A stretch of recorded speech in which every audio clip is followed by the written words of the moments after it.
Hello, welcome to the news on Pace TV. My name is Stella Ene-Iyang. The Council of State has approved the appointment of Professor Mahmood Yakubu as the substantive chairman of the Independent National Electoral Commission (INEC). President Muhammadu Buhari had appointed Mrs. Amina Bala Zakari as the acting chairman of INEC following the conclusion of the term of the former chairman, Professor Atahiru Jega. The Senate President Bukola Saraki today arrived at the Code of Conduct Tribunal accompanied by Senator Ike Ekweremadu and several other senators on the case of the false declaration of assets. Details of this will come your way as they come in. Earlier on today, a three-story building collapsed at Odunfa Street on the Lagos Island with 3 people trapped. More details will be brought your way as they come in. The Nigerian Senate has suspended its plenary till Thursday, the 22nd of October 2015, after it screened 2 ministerial nominees from Oyo and Yobe states in the persons of Mr. Adebayo Shitu and Mrs. Khadija Abba Ibrahim earlier on Tuesday. The postponement was announced by the acting clerk to the Senate, Mr. Nelson Oyewo, without giving reasons for the action. Meanwhile, the Upper Legislative Chamber on Tuesday began investigation into the Abuja Airport runway contract said to have been awarded at the cost of 63 billion naira. Senator Dino Melaye, representing Kogi West Senatorial District, who drew the attention of his colleagues to the development, claimed that the project should not have cost more than 10 billion naira.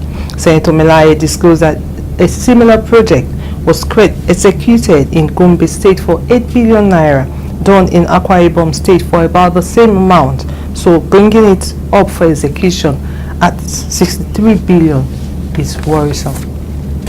Supporters of the Radio Biafra director and broadcaster Nnamdi Kanu, under the umbrella of Indigenous People of Biafra (IPOB), stormed the city of Port Harcourt, the Rivers State capital, with demonstration demanding the unconditional release by the Nigerian Secret Police, the Department of State Services (DSS). The protesters, who broke into different groups, appeared peaceful but were singing war songs calling for the creation of the sovereign state of Biafra. Pace TV's Ekundayo Oyalowo completes the rest of the story. The arrest and subsequent release of the director of Radio Biafra and leader of the Indigenous People of Biafra (IPOB), Nnamdi Kanu, has sparked wild protests in Rivers State. Supporters of the Radio Biafra broadcaster, under umbrella of Indigenous People of Biafra, stormed the city of Port Harcourt, the state capital, with heavy demonstration demanding for unconditional release of their leader and presenter, Kanu. Take 2. Supporters of the Radio Biafra broadcaster, under the umbrella of the Indigenous People of Biafra, stormed the city of Port Harcourt, the state capital, with heavy demonstration demanding for unconditional release of their leader and presenter, Kanu. The protesters, who broke into different groups, appeared peaceful but were singing war songs calling for the creation of the sovereign state of Biafra. The agitators, mainly businessmen and women of Igbo extraction, said it was an act of impunity for the federal government to arrest a man who is championing the cause of his people, adding that the IPOB is fighting true cause for the emancipation of Biafrans. Some members of the IPOB, who spoke with correspondent Ekundayo Oyalowo, said the reason for the protest is to question why the federal government should arrest the leader and founder of the IPOB in the first place.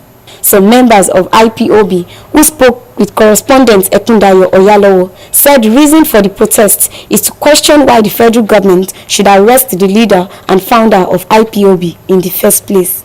With the Igbos, the Ijaw, the Soko, the Bibio, the Abanke, the Akwa Ibom, and the rest of them, we are one people, and we all are Biafrans. For that reason, we are asking the federal government, if they don't want total war, which we are not afraid to give them. I'm telling you that from my mind, because I feel that I'm already dead, that you should know that you should allow Biafra to go.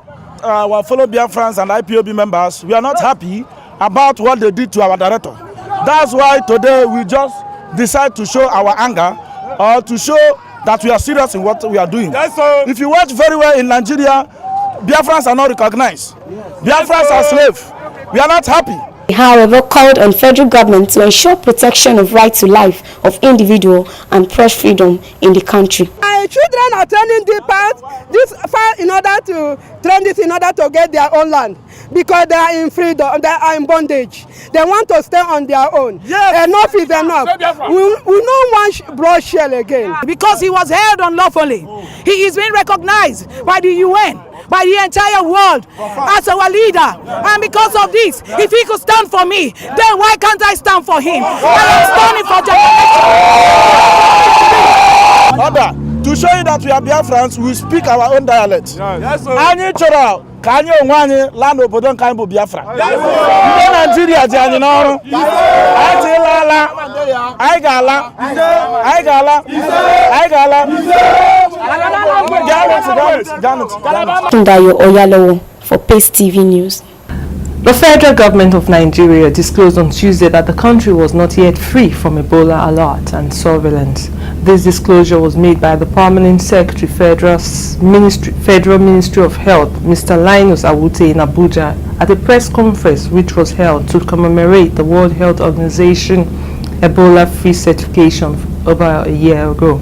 Mr. Awute stated that in the past 1 year, Nigeria has not lowered her guard, not only for Ebola but also for all other diseases that constitute public health emergency. Mr. Awute also commended the contributions of the president of Dangote Group in the person of Aliko Dangote, Alhaji Aliko Dangote, the founder of Tony Elumelu Foundation, Tony Elumelu, the US government, World Health Organization, UNICEF, Japan, Bill and Melinda Gates Foundation, National Primary Healthcare Development Agency, and other international organizations.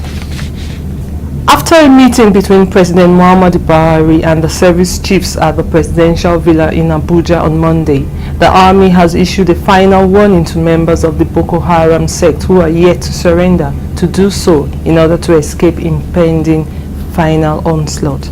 In a statement by the Acting Director, Army Public Relations, Colonel Sani Usman, he employed members who were yet to surrender that the army is aware of their hideouts, camps and enclave, and therefore should desist from all further acts of terrorism, thus bringing an end to insurgencies.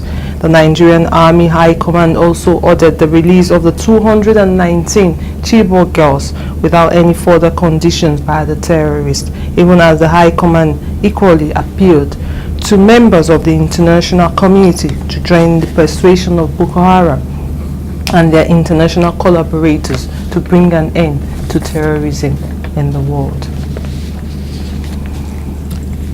President Muhammadu Buhari yesterday, while visiting Calabar, the Cross River State capital, for the groundbreaking ceremony of a 260-kilometer superhighway double carrier road from Calabar to northern Nigeria, said the road will open up a new vista of economic opportunities, especially under his administration.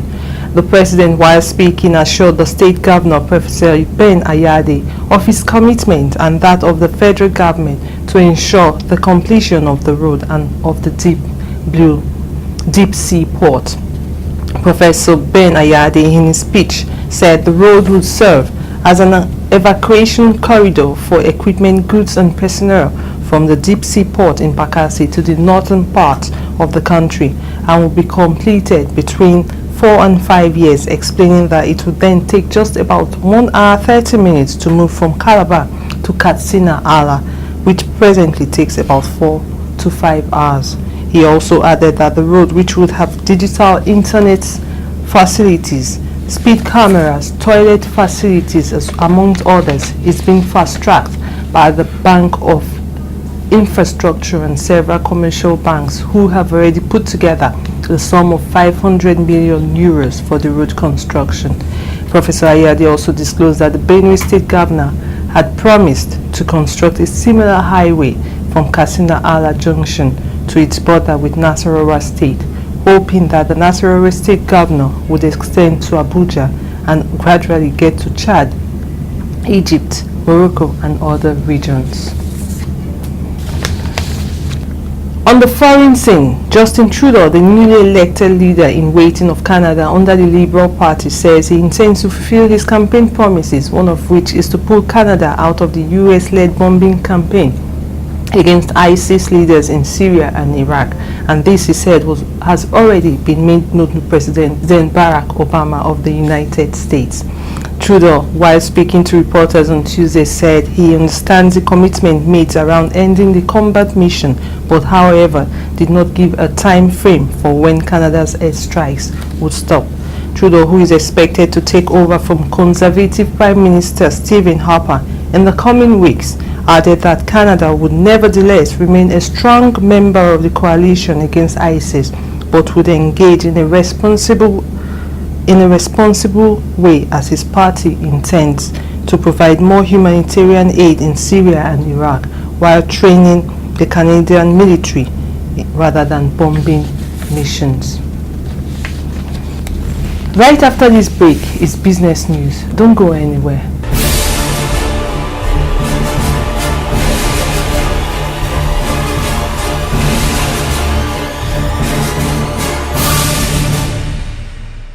Welcome back. While maneuvering out of the General Aviation Terminal of Muritala Mohammed Airport in Lagos yesterday, two planes belonging to Arik Air had their wing tips damaged as both planes brushed each other, which has led to their grounding as authorities make further investigation into the incident. Mr. Adebanji Ola, spokesman of the airlines, while reacting to the incident, confirmed that there was a wingtip collision of their aircraft, Boeing 737-800NG and F5N MJP, but added that there were no incidences as the safety of passengers was not jeopardized. Nevertheless, the matter was being looked into. It was also recalled that a similar incident recently took place at MMA 2 in Lagos when there was a ground collision of two aircrafts belonging to First Nation Airlines. Also recalled was another similar incident, which was the collision of two aircrafts belonging to Emirates and Hak Air on the 6th of July 2015 at the Lagos airport. Yesterday, the Nigerian National Petroleum Company (NNPC) dissociated itself from a foreign oil block bid deal with an Indian company, Oil and Natural Gas Corp. Mittal Energy Limited. NNPC Group General Manager, Group Public Affairs Division, Mr. Ohi Alegbe, while commenting on the issue, said attempts to link NNPC with this transaction smacked of ignorance of the workings of Nigerian oil and gas industry.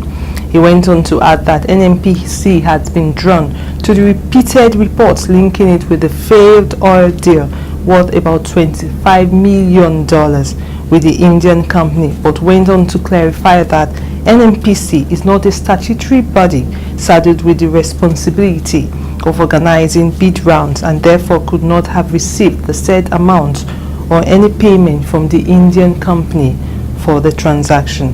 Mr. Alegbe further urged all those interested in the matter to seek clarifications from relevant agencies responsible for conducting bid rounds, even as he described the issue and the allegation as mischievous and unfortunate.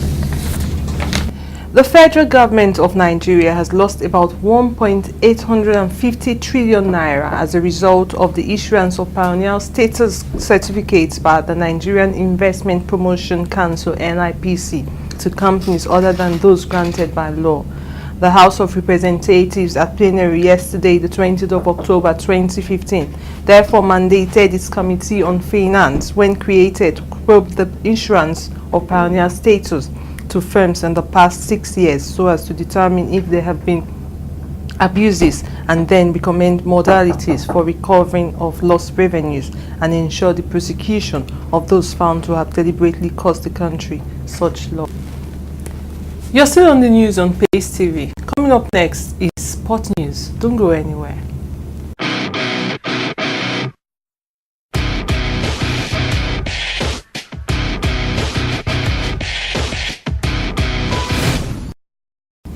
It's good to have you back. Nigeria home-based Super Eagles will leave for Burkina Faso on Thursday for the return leg of the 2016 African Nations Championship qualifier. The Nigerian side will be heading to the fixture with a 2-0 advantage and the overall winner for 2016 CHAN in Rwanda. A squad of 18 players from the 23 in the training camp will be named for the trip to Ouagadougou. Meanwhile, coach Sunday Olise says he will not release any home-based Eagles player in camp for the midweek scheduled week 34 of the Nigerian Professional Football League matches. Nigeria defeated Burkina Faso 2-0 in the first leg match, which was played in Port Harcourt, Rivers State capital in Nigeria, South. Arsenal revived their fading Champions League hopes with a 2-0 defeat handed to German champions and hot favourite Bayern Munich on Tuesday night at the Emirates Stadium in London. On the same night, Chelsea continued their struggle with a 0-0 draw at Dynamo Kiev. The result left the Blues in third place in their group, and boss Jose Mourinho lashed out at the officials. According to him, the referee was weak and naive with the penalty when Fabregas went down in the box. Coming up next is entertainment.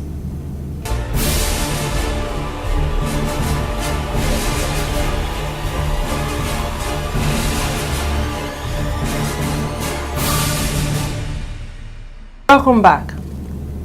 Notable Nigerian celebrities yesterday gathered for the public presentation of the biography of Afro pop star Two-Face Idibia, held at Terra Culture in Lagos.